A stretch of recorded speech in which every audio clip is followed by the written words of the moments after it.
bienvenue, c'est Scénomag. Cette semaine, le tournoi de Scrabble en simultané mondial, les qualificatifs du championnat de France de boules lyonnaises féminin. Mais pour commencer, les nouveaux services d'Annecy Commune Nouvelle à la mairie déléguée de Sénaux.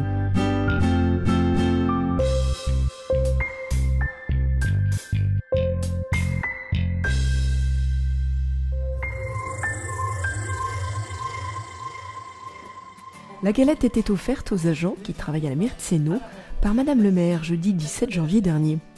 Un an que Sénaux a fusionné avec Annecy, Crangévrier, Métais, Pringy, Annecy-le-Fieux pour donner Annecy Commune Nouvelle. Dans les locaux de la mairie déléguée de Sénaux, de nouveaux services se sont donc installés. Donc Florence Caramel, service voirie.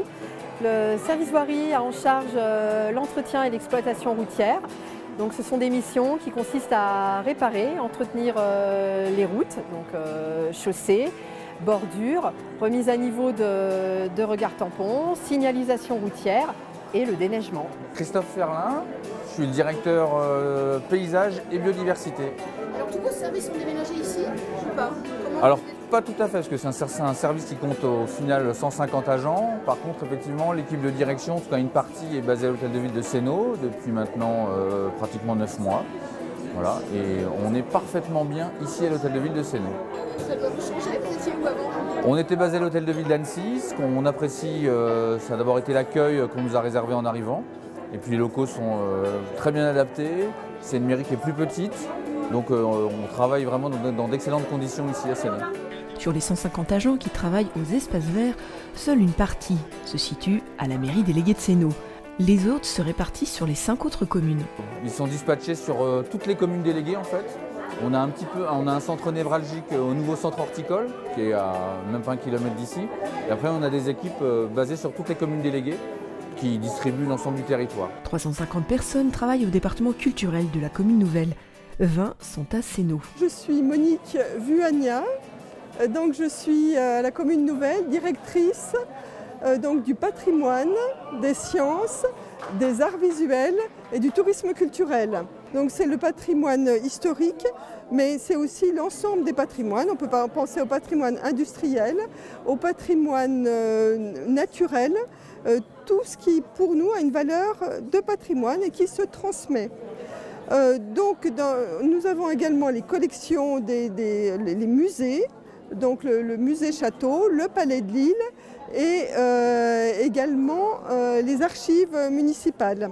On a également la turbine science, puisque l'appellation science correspond à la turbine science, qui est un lieu très vivant et très important que je conseille à tous de découvrir s'il ne l'a pas fait déjà. Ça se trouve à Crangévrier et c'est vraiment important de voir aussi ce lieu qui actuellement parle de robots.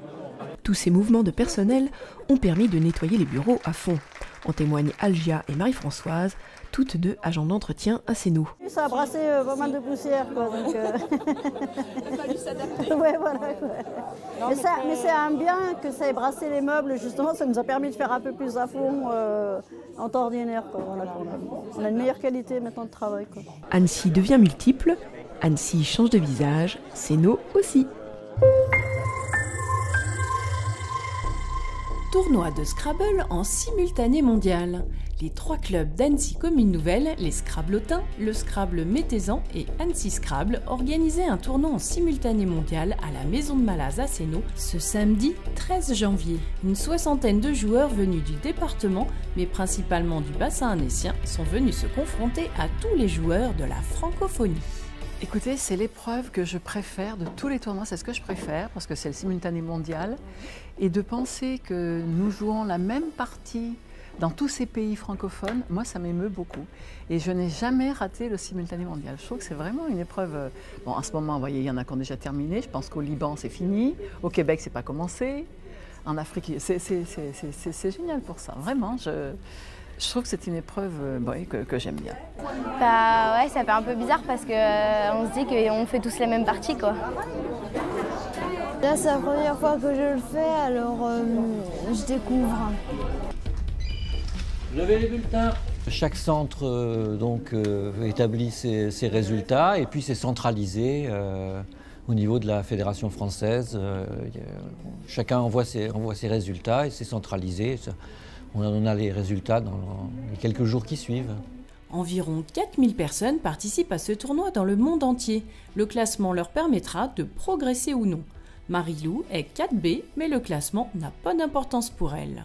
Je ne fais pas si attention que ça aux résultats. C'est le plaisir de jouer.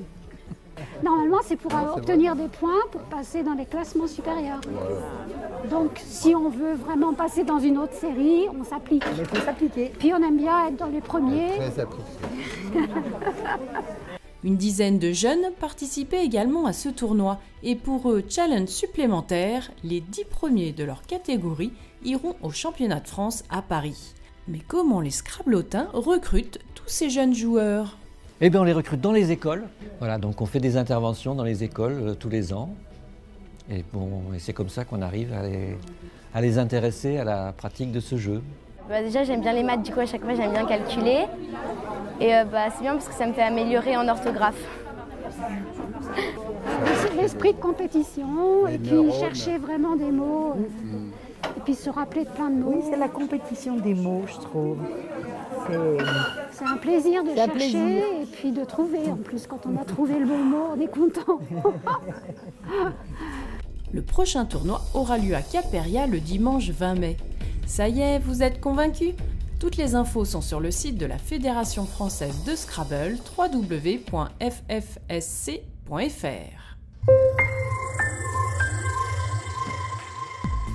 Tireuses, pointeuses et coureuses, ces filles pratiquent la boule sportive. Le club sportif féminin Mont-Blanc 74 accueillait Trives en Isère au boulodrome de Vieux-Gy ce dimanche 14 janvier, dans le cadre des poules qualificatives pour les championnats de France féminins. Alors c'est des qualificatifs pour les championnats de France, donc c'est des matchs de poules. Et ensuite, nous avons les quarts de finale, demi-finale et finale. Il y a du traditionnel et il y a des épreuves sportives. Vous avez vu le tir de précision, donc vous allez voir maintenant le progressif et la course en relais.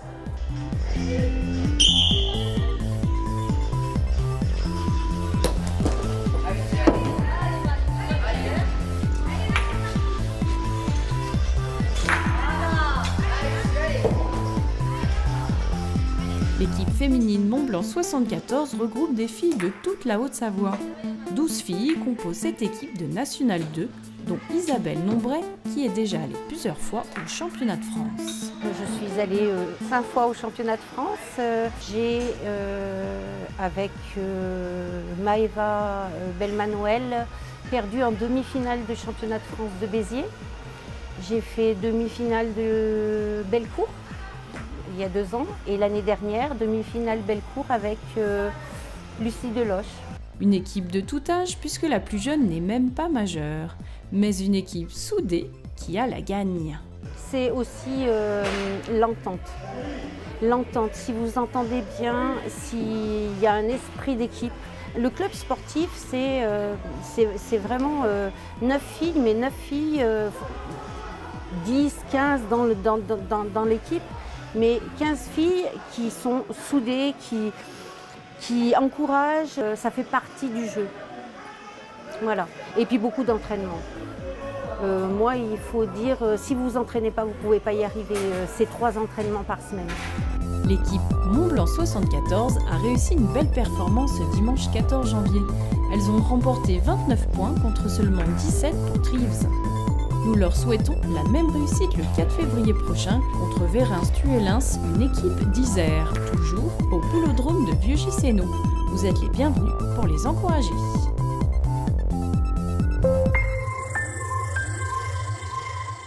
Dans votre agenda sénaudien, cette semaine, l'association Vivaldi, qui permet aux enfants d'apprendre le violon dès 3 ans, donne un micro-concert à la médiathèque de Sénaux le mercredi 24 janvier à 15h. L'Espérance Boule de Vieux-Gy organise des concours de boules lyonnaises pour les vétérans jeudi 25 au boulodrome de Vieux-Gy, mais également samedi 26. L'auditorium vous propose du théâtre, enfin de l'humour, jeudi 25 janvier à 20h30. Maxime Gasteuil arrive en ville. C'est un humoriste qui était à Montreux au Festival de Comédie en décembre dernier. Vendredi 26, les séances Connaissance du Monde vous feront découvrir le rêve américain en Californie, à 14h30 et 18h30, vendredi 26 janvier. À la médiathèque de Sénaux, des contes bilingues en anglais et français samedi 27 janvier. Attention, il est fortement conseillé de réserver auprès des médiathécaires. Le Polyèdre organise une bourse aux jeux vidéo samedi 27 de 14h à 17h, mais pas que, puisqu'un point info permettra de faire le point et de débattre sur les rapports de nos enfants avec les écrans. L'association Le Conte Vert propose des contes samedi 27 janvier à la maison de Mala. Le ESS Foot revient comme chaque année avec un méga loto à Cap-Péria samedi 27 janvier à 18h30. L'association Avotra 74, qui travaille au profit d'un orphelinat à Tananarive à Madagascar, propose un thé dansant à Cap-Péria dimanche 28 à 14h. Ce Nomag est déjà terminé, on se retrouve la semaine prochaine. En attendant, rendez-vous sur notre page YouTube ou Facebook.